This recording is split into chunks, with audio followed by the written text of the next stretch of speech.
Leo படத்துக்கு அப்புறமா தளபதி விஜய் வெங்கட் பிரபு டைரக்ஷன்ல கோட் படத்துல ஒர்க் பண்ணிட்டு இருக்காரு. இந்த படம் தளபதி விஜயோட 68வது படம். இதுக்கப்புறமா ஒரே ஒரு படத்துல தான் நடிக்க போறாரு அப்படின்னும் அதுக்கப்புறமா ஃபுல் டைம் அரசியலுக்கு போக போறாரு அப்படிங்கறதையும் ஏற்கனவே அனௌன்ஸ்மெண்ட் பண்ணிட்டாரு. ஸோ தளபதியோட கடைசி படமான 69வது படத்தை யார் டைரக்ட் பண்ண போறாங்க அப்படிங்கறதுல ரசிகர்களும் ஆர்வம் காட்டிக்கிட்டு தான் இருக்காங்க. இதுவரை இந்த டைரக்டர் லிஸ்ட்ல டைரக்டர் அட்லி, வெற்றிமாறன், கார்த்திக் சுப்ராஜ், ஹைச் வினோத், த்ரிவிக்ரம் அப்படின்னு எல்லார் நேமும் வந்துட்டு இப்போ இன்னைக்கு புதுசா வந்திருக்க அப்டேட் என்னன்னா ஆக்டர் ஆர்ஜே பாலாஜி தான் தளபதியோட 69வது படத்தை டைரக்ட் பண்ண போறாரு அப்படிங்கறத சோசியல் மீடியால அப்டேட் பண்றாங்க. ஏற்கனவே ஒரு இன்டர்வியூல கூட ஆர்ஜே பாலாஜி சொல்லியிருந்தாரு, தளபதி கிட்ட ஒரு கதையை சொல்லி ஓகே பண்ணிட்டேன். ஸோ கண்டிப்பா தளபதி விஜயை வச்சு ஒரு படத்தை எடுக்க போறேன். அந்த படத்தை எப்ப வேணாலும் தொடங்கலாம் அப்படிங்கிற மாதிரி சொல்லியிருந்தாரு. இதை தொடர்ந்து இன்னைக்கு ஃபுல்லாவே ட்ரெண்டான விஷயம் என்னன்னா ஆக்டர் ஆர்ஜே பாலாஜி இல்லனா டைரக்டர் கார்த்திக் சுப்ராஜ் இவங்க ரெண்டு பேர்ல யாராவது ஒருத்தர் தான் தளபதியோட 69வது படத்தை டைரக்ட் பண்ண போறாங்க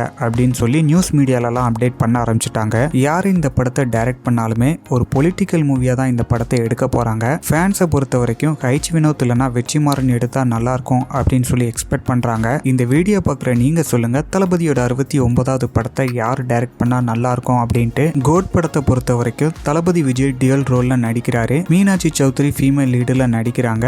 ஆக்டர் பிரபுதேவா, பிரசாந்த், மோகன், ஜெயராம், ஸ்னேகா, லைலா இவங்களும் இந்த படத்துல நடிக்கிறாங்க. யுவன் சங்கர் ராஜா மியூசிக் பண்றாரு.